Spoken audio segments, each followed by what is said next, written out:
Pasukan Amerika Serikat kembali menaiki kapal tanker yang membawa minyak Venezuela di Samudra Hindia. Setelah kapal tersebut diduga melarikan diri dari blokade sanksi Presiden Amerika Serikat Donald Trump di wilayah Karibia. Kapal berbendera Panama Veronica III disebut telah berupaya menentang karantina terhadap kapal-kapal yang dikenai sanksi dan berusaha kabur dari pengawasan. Melalui unggahan di akun X pada Minggu 15 Februari 2026, Departemen Pertahanan Amerika Serikat atau Pentagon menyatakan bahwa pihaknya melacak pergerakan kapal tersebut dari Karibia hingga ke Samudra Hindia. Pentagon menyebut pasukannya menutup jarak dan akhirnya menghentikan kapal itu.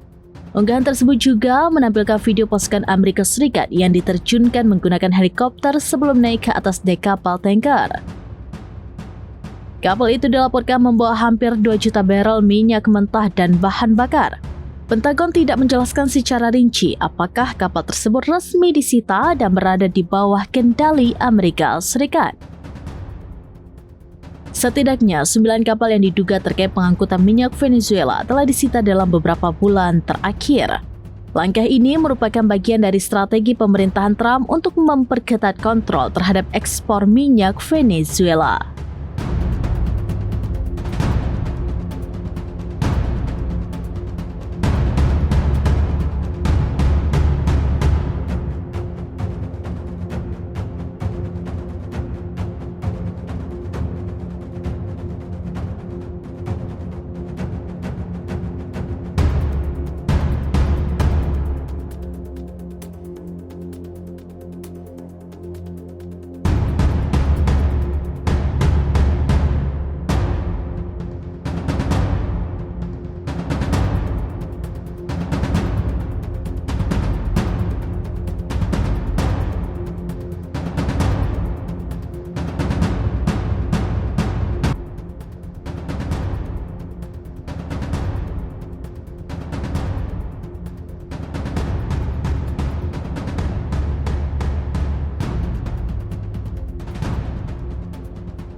Download Tribun X sekarang, menghadirkan lokal menjadi Indonesia.